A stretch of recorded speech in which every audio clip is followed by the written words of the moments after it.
There's some things that we can all do, and if this is your leadership style, this is your relationship style, you can go out and negotiate with the people that you're in relationship with in order to get the support you need. If you're in a relationship with an INTP or an ISTP or an intellectual, as we refer to them, then there's some things that you can know and you can do differently that will really help you.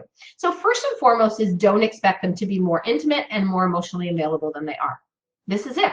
This is as emotionally available as they are, and their way of being in the relationship is going to be different. And so understanding that, understanding what intimacy looks like to them, how it is that they do intimacy, and also thinking about it from your own relationship style and being able to negotiate that, finding that place that is satisfying for you while respecting that their need might be different.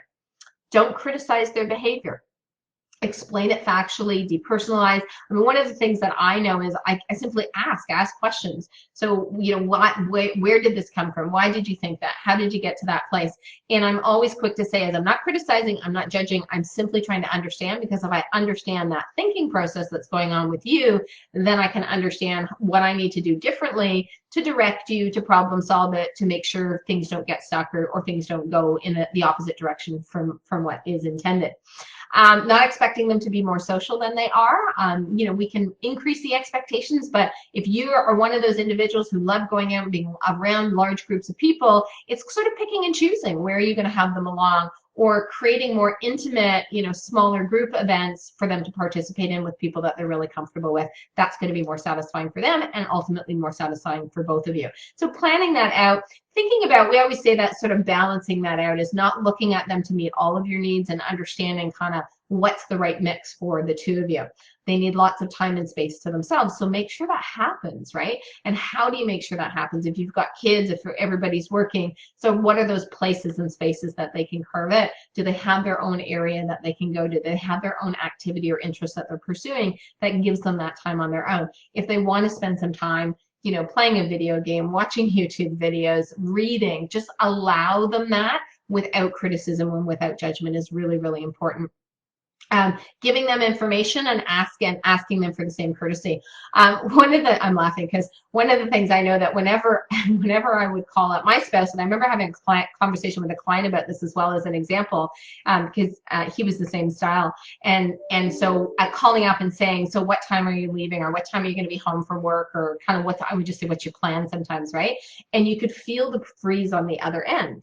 And it was sort of like this, suddenly I'm intruding and I'm expecting something and I'm making a demand of them. And I started to learn, and we teach this to our clients as well, as I come at it differently and say, I'm just looking for information. I just want to know so I can make my own plan. So I don't care if you stay there for another 4 hours. I don't care if you're going to be home in 30 minutes. It's just, I need to know. I need the information because I don't want to be stuck waiting for you. I don't want to kind of have one expectation and then you're going to go do something totally different, and then I'm stuck and I'm going to feel resentful because I might have made assumptions about things because you didn't give me that information. So they kind of hoard information, especially when they're being self-protective. So it's one of those things to know is like, you've got to ask for the information. And again, one of the things that I've learned and we talk with our clients about is doing it in a way that's non-confrontational. It's not a criticism. It's just, help me understand, or can you let me know, or what are you thinking, or, can I just go ahead and do this because you don't know when you're going to be done.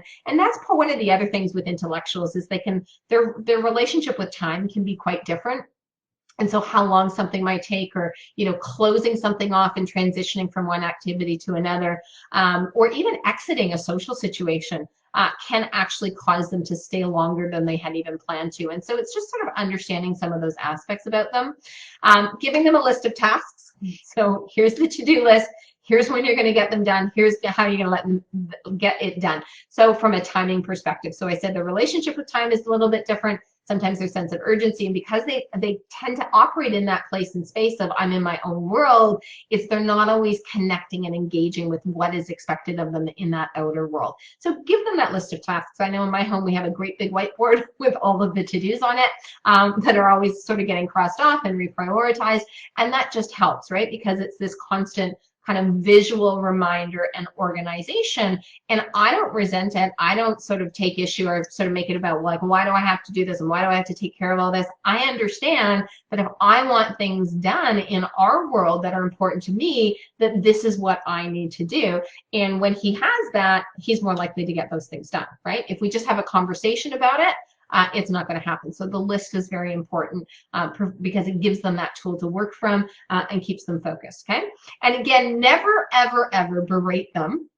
We laugh about this with both my brother-in-law and my spouse. Don't berate them for not doing anything with what they've learned, because they learn, they consume information, they consume content, they do it for themselves and for their own enjoyment.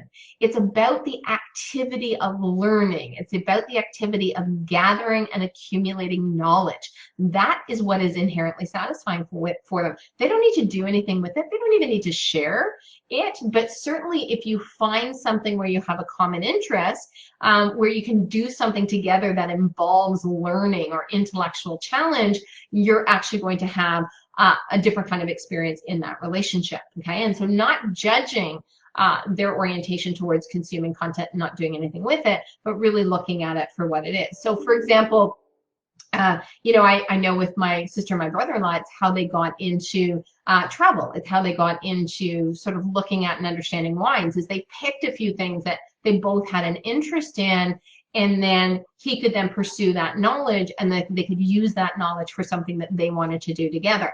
And so it was much more satisfying for them than, you know, this other knowledge that he might have been consuming and that she didn't necessarily see sort of translating into anything in their world. And so they started to look for those things where there was that commonality and that they could do it together. And so planning things, so traveling, because you get to learn together, you know, sort of taking up a new hobby or something that is some level of mutual interest actually gives you some of those opportunities with your intellectual partner.